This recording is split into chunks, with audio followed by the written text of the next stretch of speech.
ça fait longtemps, putain. Ça fait combien? Plusieurs mois? Ouais, beaucoup de temps, hein. Bref, bon, ça fait longtemps que j'ai pas fait de vidéo. J'étais trop occupé à faire beaucoup de. Enfin, j'étais vraiment très occupé à travailler et tout. Enfin, vous savez pas à quel point la vie était dure. Non, je rigole, je me suis pour les couilles pendant 6 mois, voilà. Alors, donc aujourd'hui, on se retrouve pour un concept extrêmement original et jamais vu auparavant, qui est de faire des exos du PDF soulevant. Voilà, donc vous voyez, hein, je suis absolument la première personne à avoir cette idée incroyable, et personne ne l'a jamais fait avant moi, bien sûr. Alors, donc, ceci est l'exercice 144.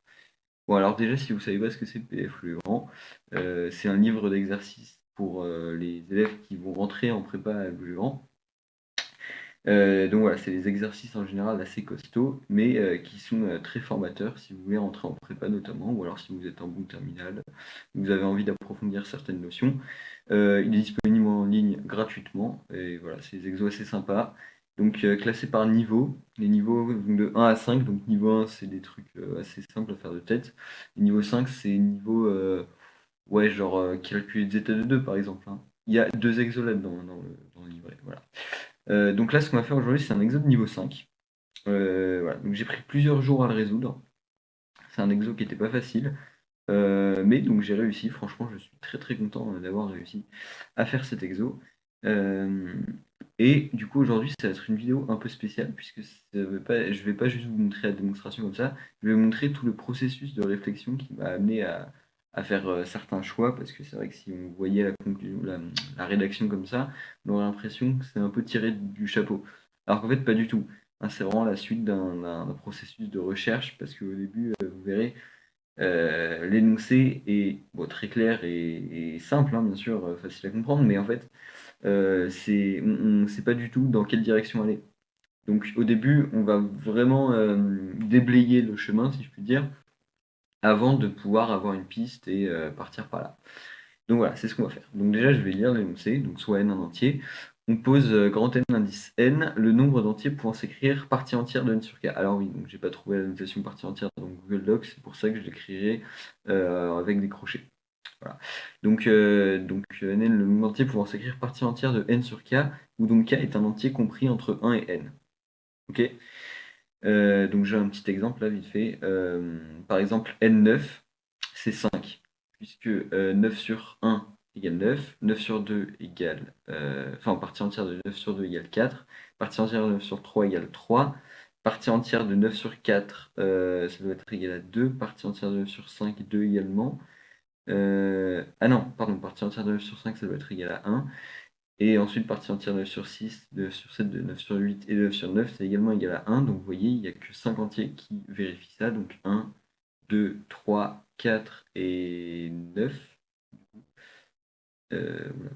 Peut-être que j'ai dit n'importe quoi, mais bref, je l'ai fait de tête, mais vous avez saisi l'idée. Et donc, le but c'est de déterminer la limite quand n tend à plus l'infini de grand N indice n sur racine de n.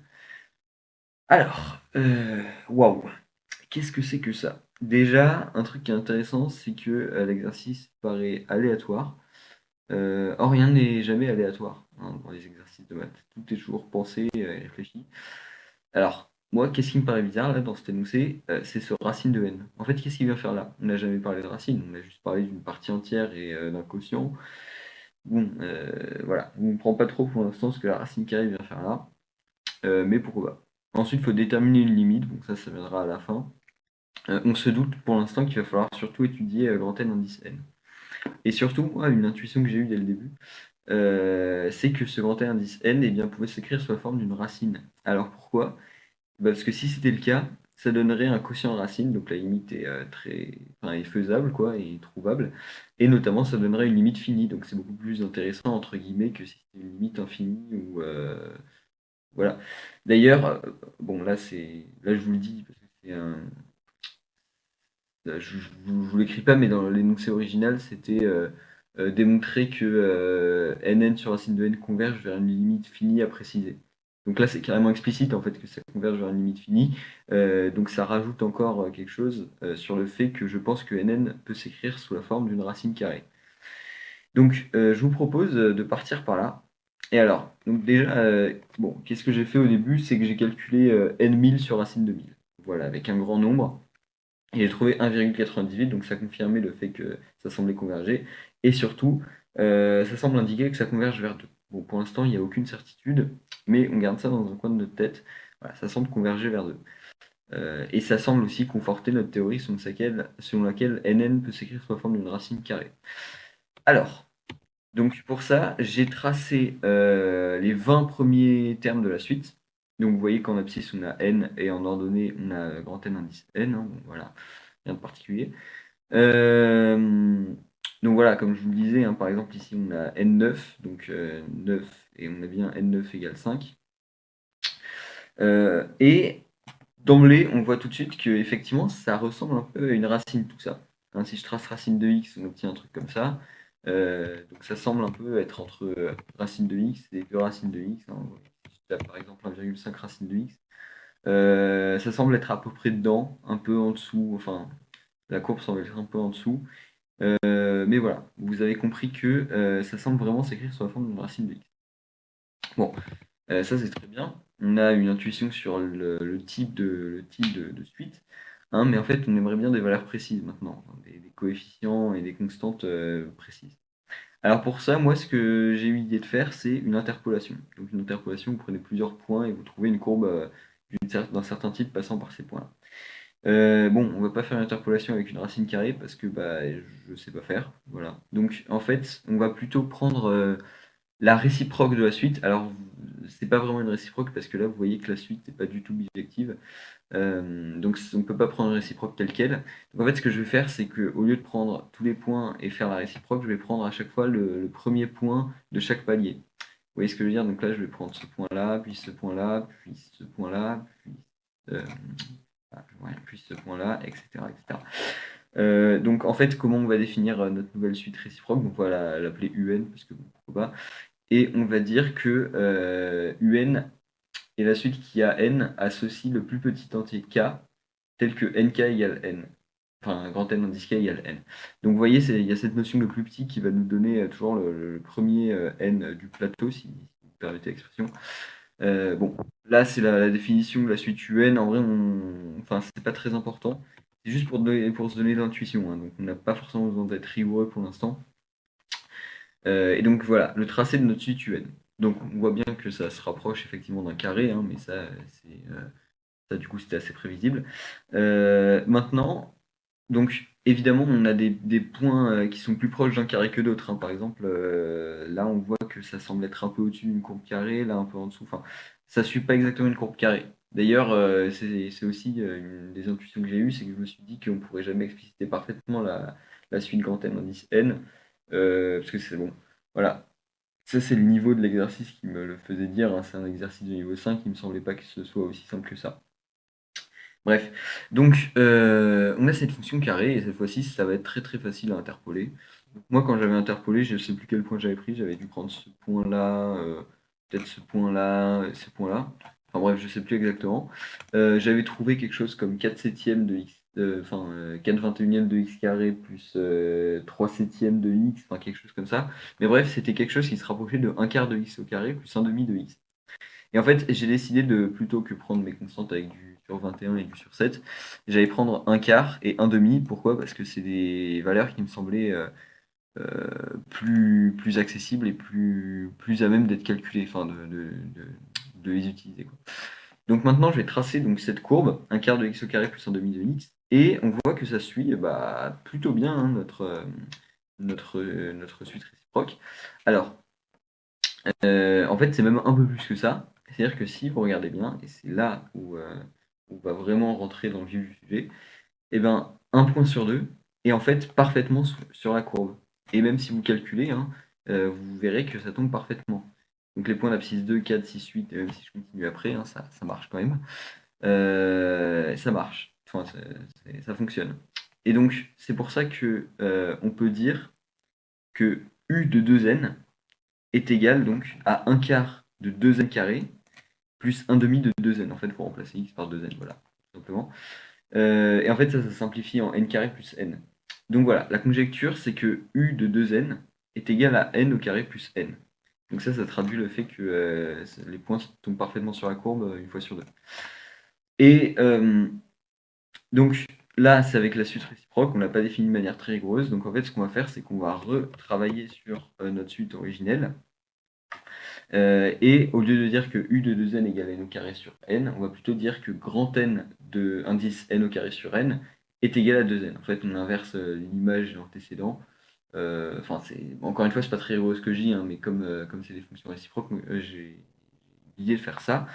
Et donc jusque-là, c'était pas du tout rigoureux, mais là, effectivement, si on vérifie cette conjecture, on voit que, par exemple, 2, c'est 1 au carré plus 1, et on a bien que n de 1 au carré plus 1, ça fait 2 fois 1, donc 2. Si je vérifie avec 6, c'est 2 au carré plus 2, et ben ça fait grand N de n au carré plus 2, ça fait bien 2 fois 2, donc 4, etc. etc. Bon, je ne vais pas vous faire à chaque fois, vous avez ces idées.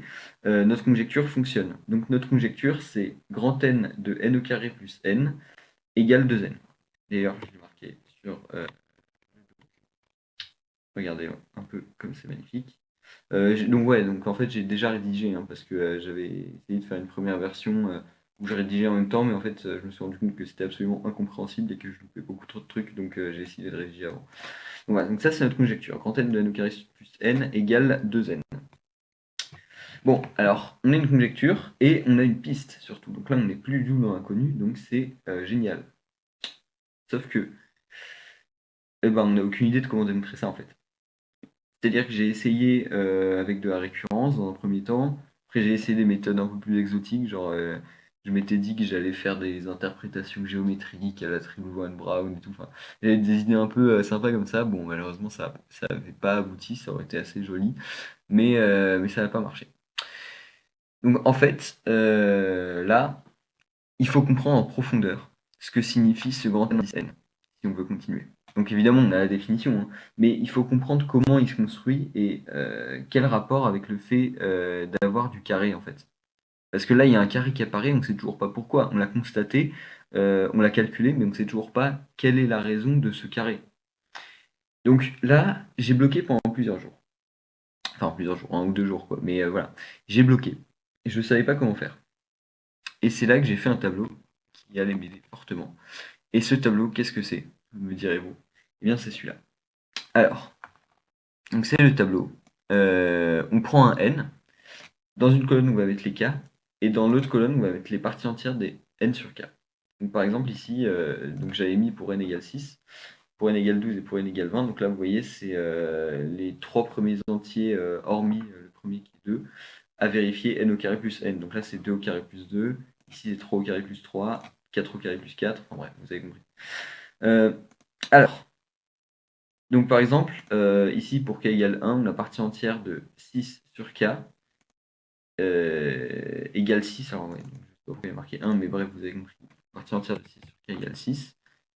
Je vais bientôt modifier, voilà. Partie entière de 2 sur k égale, de 6 sur 2 égale 3. Partie entière de 6 sur 3 égale 2, etc. etc. Enfin bref, vous avez compris le tableau. Et maintenant, pourquoi ça va bien nous aider? Alors, vous pouvez réfléchir un peu si vous voulez, mais il y a un schéma bien particulier à trouver. Et c'est grâce à ça en fait qu'on va comprendre pourquoi il y a du carré. Alors, regardez bien. Si k égale 1, partie entière de n sur k égale 6. Et maintenant, si k égale 6, partie entière de n sur k égale 1.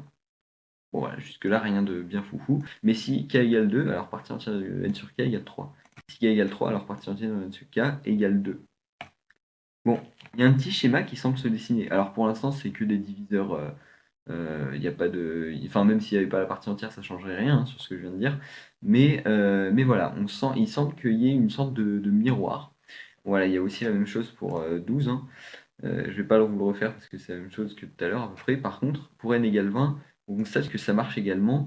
Alors ouais, les colonnes ne sont pas les bonnes, mais bref, vous avez compris. Mais donc voilà, donc on a que si k égale 1, alors partie entière de n sur k égale 20. Si k égale 20, alors partie entière de n sur k égale 1, donc c'est ce qu'on avait vu, pareil pour 2, 10 et le couple 10, 2 ici. Sauf que là, si k égale 3 et partie entière de n sur k égale 6, alors si k égale 6, alors partie entière de n sur k égale 3. Donc on a encore ce couple, alors que pourtant, bah là, on a vraiment besoin de la partie entière, hein, parce que n sur 3, par exemple, ça fait 6,6, 6, 6, et n sur 6, ça fait 3, 6,3, 3, 3, 3, 3. Donc même si c'est pas des diviseurs, on a quand même ce phénomène qui se répète, et ça c'est très intéressant. Alors maintenant, qu'est-ce qu'on peut en dire sur ce 2n et sur ce n carré plus n? Alors, déjà à partir de maintenant, on va plus dire n carré plus n. On va dire n facteur de n plus 1. Bon, juste on a factorisé, mais vous allez voir que ça va bien nous aider, que c'est beaucoup plus clair comme ça. L'idée, c'est que si k est inférieur ou égal à n, alors bon là j'ai mis pour n égale 20, mais en fait je vais dire pour n au carré plus n égale 20. Donc du coup ici n égale 4. Mais donc on va dire n égale 4. Si k est inférieur ou égal à 4, eh bien on voit bien que les parties entières de n sur k seront toujours différentes, et c'est assez logique. Puisque plus n est petit, plus la partie entière de n sur k sera grande, et donc plus il y aura d'espace entre les parties entières. Enfin, vous avez compris quoi. Alors que si k est plus grand, bah, il y aura moins d'espace entre les parties entières, donc on va avoir pas mal de répétitions.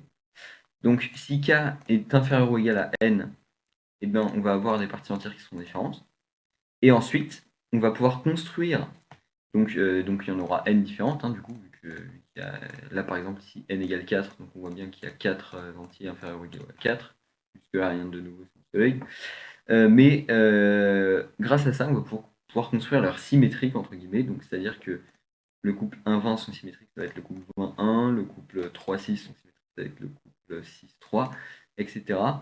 Et donc, en fait, vu que chaque cas d'origine a son symétrique, eh bien, on va pouvoir en construire n nouveaux. Or, plus les n qu'on avait au début, ça va faire 2n. Donc, d'où le 2n et aussi d'où le n carré. Parce qu'en fait, si ce n'était pas du n carré, en fait, ici, le n facteur de n plus 1 nous aide à faire en sorte que les deux couples les plus proches, entre guillemets, soient collés, en fait. Il ne peut rien avoir entre les deux. C'est-à-dire que là, vous voyez, le couple 4-5 et le couple 5-4, ils sont vraiment collés. Et ça, c'est le n facteur de n plus 1 qui nous le donne. Et si ce n'était pas le cas, il pourrait y en avoir d'autres au milieu, ce qui chamboulerait toute notre formule. Et d'ailleurs, là, si vous avez bien suivi, vous avez un peu de discussion, vous pourrez me dire, ouais, mais du coup, ça marcherait aussi avec juste du n carré. Parce que il n'y a rien entre un couple qui serait n, par exemple, nn, parce que partie entière de n carré sur n, ça fait bien n. Enfin, voilà. Par exemple, si j'avais pris pour n égale 36, et ben on aurait le couple 6, 6. Il ne peut rien avoir d'autre. Enfin, donc il y aurait tous les couples d'avant, tous les couples d'après qui auraient leur symétrique, plus le couple 6, 6, mais il n'y aurait rien d'autre. Et effectivement, il y aurait également une formule pour n carré qui serait 2n-1. Bon, moi, j'ai juste pas choisi de partir dans cette voie-là et je suis resté sur mon n facteur de n plus 1. Et j'ai réussi, donc c'est ce que je vous propose de faire. Donc, je vous propose de passer à la démonstration. Donc, on va mettre tout ça de manière plus rigoureuse dans une véritable démonstration, parce que là, c'était juste des intuitions jusqu'à maintenant. Et donc, c'est parti. Alors, on va démontrer tout ça par une égalité. Alors, pour la partie inférieure ou égale, on va la faire vite fait, parce que c'est juste pour la rigueur, hein, vous verrez qu'il n'y a rien de spécial. Donc, si k est un entier compris entre 1 et n, il n'existe que n entier donc, dans cet intervalle, donc compris entre 1 et n. Donc, il existe au plus n entier de la forme n facteur de 1 plus 1 sur k. Hein, puisque k, il n'y a que il y a que n entier k différents, il ne peut pas y avoir plus de n parties entières de n facteur de n plus 1 sur k, hein, tout simplement parce que dans une fonction ou dans une suite, chaque antécédent admet une seule image. Donc voilà, ça vient de là. Ensuite, donc ça c'est pour k inférieur ou égal à n. Et si, donc je vous rappelle que ici on va plutôt prendre n facteur de n plus 1 pour notre argument dans notre suite n, enfin grand n. Et donc ça c'était si k était inférieur ou égal à n. Et maintenant, si k est supérieur ou égal à n plus 1, et du coup ça va jusqu'à n facteur de n plus 1, hein, logique, on va plutôt appeler k', donc ça va être des notations qu'on va utiliser jusqu'à la fin. On va appeler k un entier compris entre 1 et n, et k' un entier compris entre n plus 1 et n facteur de n plus 1. Et donc en manipulant ces inégalités, on en déduit que n facteur de n plus 1 sur k' est compris entre 1 et n. Et en prenant la partie entière, eh ben, on garde l'inégalité parce que 1 et n sont des entiers, donc si on prend leur partie entière à tous les deux, bah, ça ne va rien changer. Et donc du coup, vu que notre partie entière de n facteur de n plus 1 sur k' est compris entre 1 et n, et ben il en existe au plus n, hein, puisqu'il n'existe que n entiers vérifiant cette inégalité. Il existe au plus n entiers de cette forme-là et vérifiant ces inégalités. Donc voilà, il existe au plus n entier de la forme 1 où k' est compris entre n plus 1 et n facteur de n plus 1. Évidemment, je l'ai mis dans le mauvais sens. Voilà, donc là on est plus propre hein, déjà. Ok, donc du coup, vu qu'il existe au plus n entier de cette forme-là avec k compris entre 1 et n, et au plus n entier de cette forme-là où k est compris entre n plus 1 et n facteur de n plus 1, et ben en tout, il en aura n plus n, donc 2n. Voilà, donc soit au maximum, hein, du coup, vu que c'était du au plus jusqu'à maintenant. Donc grand M indice n est inférieur ou égal à 2n. Bon voilà, maintenant on va rentrer dans la partie plus intéressante de la démonstration qui va consister à montrer que grand M indice n est supérieur ou égal à 2n. Alors, dans un premier temps, on veut montrer que donc, soit K1 et K2, deux entiers compris entre 1 et n. J'ai mis une relation entre les deux en disant que K2 est supérieur ou égal à K1. En fait, l'ordre importe peu, il faut qu'il y ait une relation entre les deux pour la suite de la démonstration, mais peu importe l'ordre, hein. Donc nous, ce qu'on veut montrer, c'est que si K1 est différent de K2, alors la partie entière de n facteur de n plus 1 sur K1 est différente de la partie entière de n facteur de n plus 1 sur K2. Alors pourquoi on veut montrer ça? Eh bien, puisqu'on va dire à la fin, donc là je vous donne direct la mini conclusion de ça, il existe un entier différent, K différent tel que K est compris entre 1 et n, et donc vu qu'il en existe n différents, et ben il en existera au moins n différents ici aussi, hein. Ok, alors ici le montage. Donc à ce moment-là, j'ai pas été clair, ou en fait c'est parce que c'est pas très rigoureux. Ici, en fait, il faudrait prouver la proposition suivante.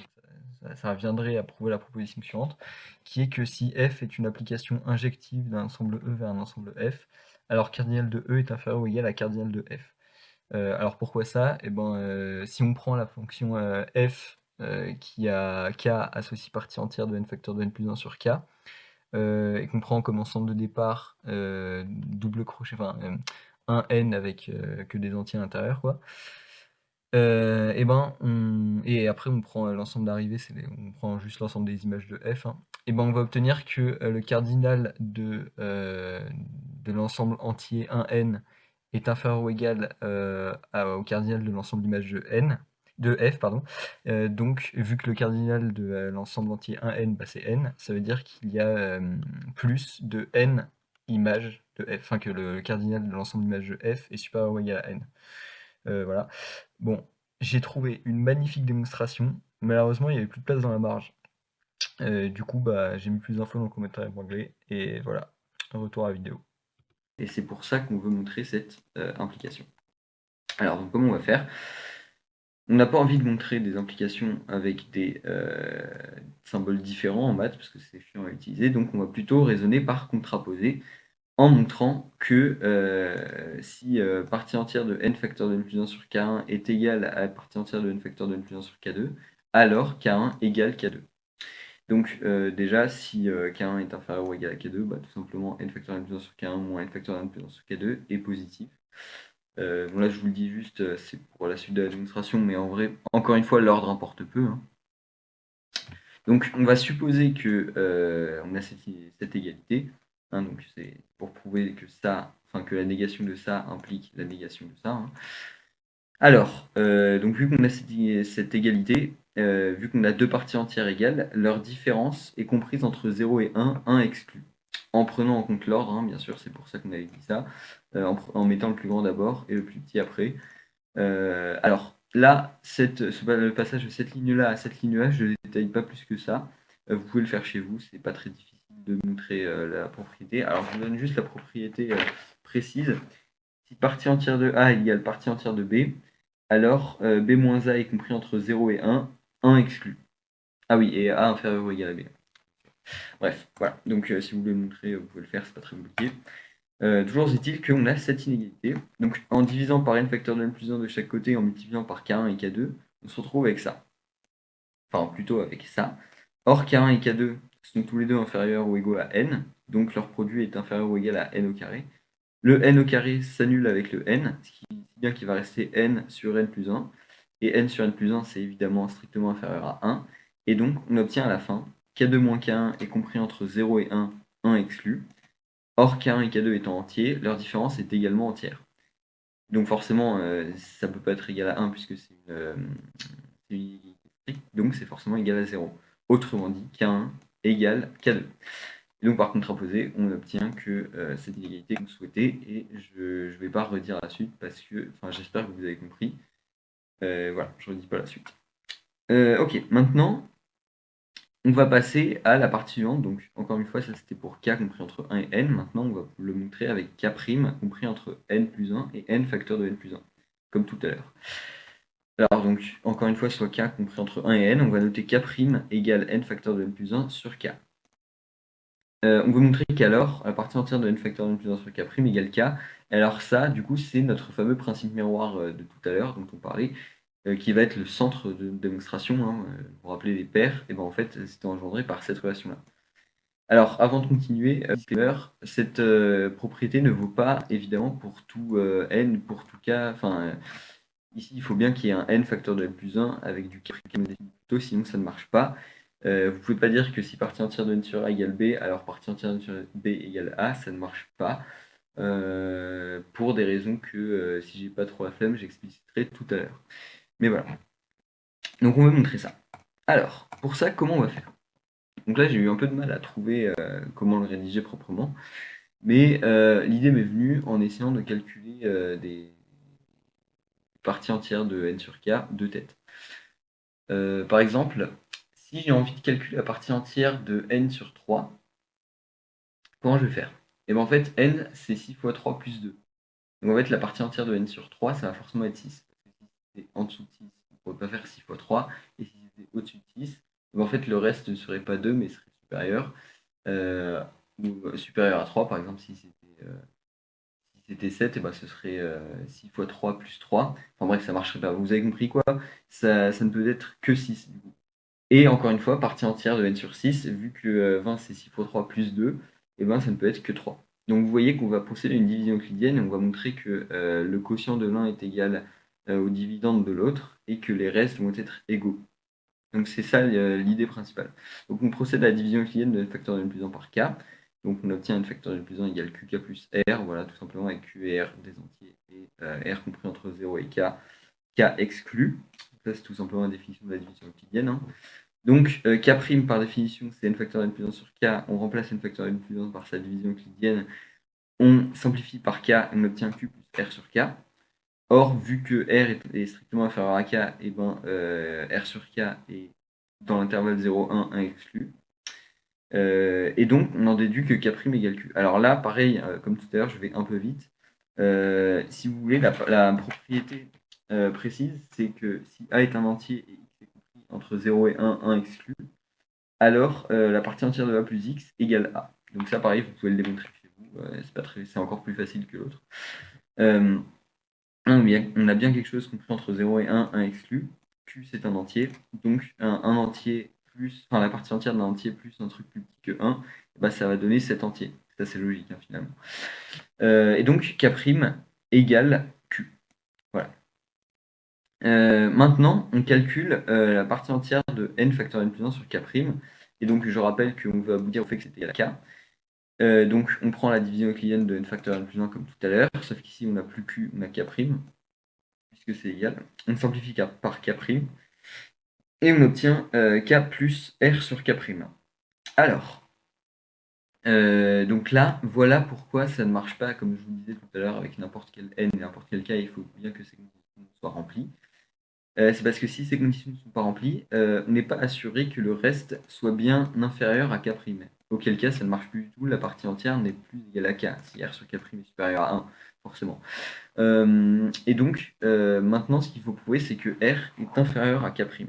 Alors, donc si K est inférieur à N, alors la partie entière de n facteur de n plus 1 sur K est supérieure ou égale à n plus 1. Donc, c'est-à-dire par définition de K'. Donc là, je ne donne pas les détails, mais pareil, ça se fait simplement d'abord en inversant, puis en multipliant par n facteur de n plus 1, puis en prenant la partie entière. Donc, par définition de K', on obtient que K' est strictement supérieur à n, d'après cette inégalité. Et ensuite, vu que k est inférieur ou égal à n, k' est supérieur à k, et vu que r est strictement inférieur à k, et bien k' est strictement supérieur à r, donc leur quotient est strictement inférieur à 1. Et encore une fois, on en déduit que du coup, la partie entière de n facteur de n plus 1 sur k' égale k. C'est exactement ce à quoi on voulait aboutir.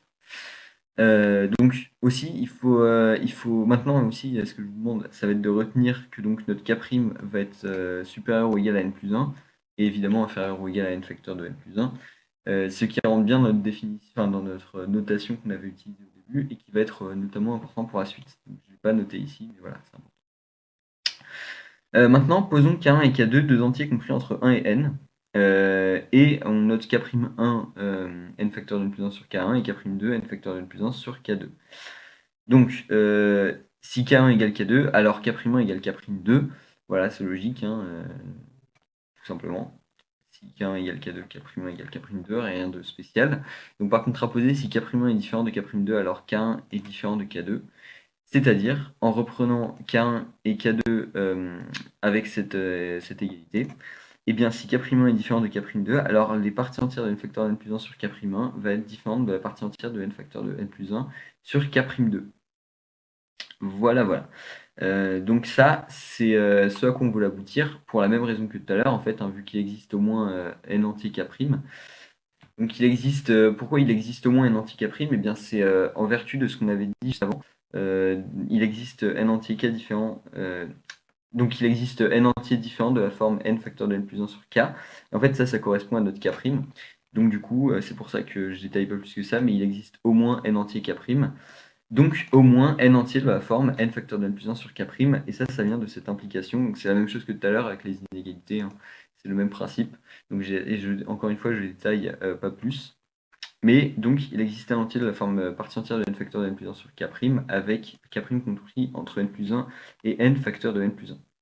Donc vu qu'il y en a n où k' est dans cet intervalle et n autres où k est dans l'intervalle 1 et n, et ben on fait n plus n.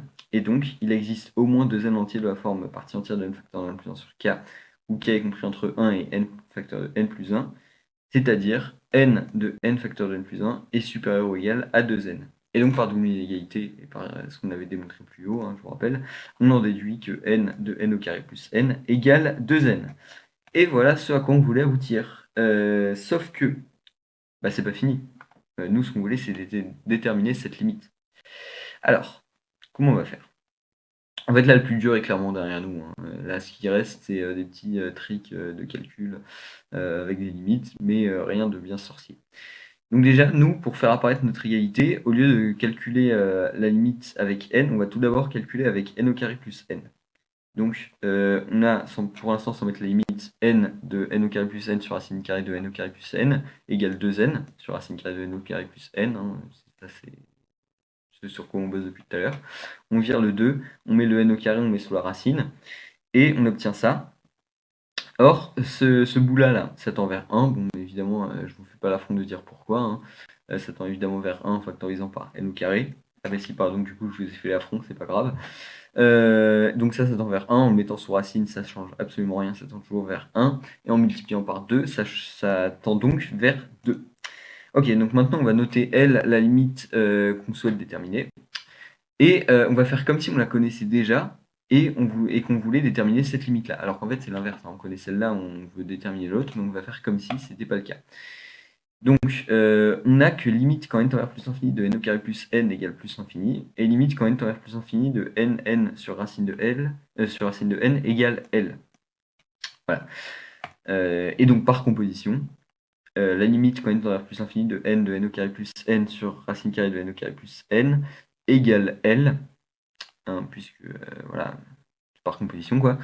Et ce L, eh bien, on l'avait déjà déterminé puisque cela correspond à ceci, et c'est bien évidemment égal à 2, donc on en déduit que L, c'est-à-dire la limite qu'on souhaitait déterminer, était égale à 2.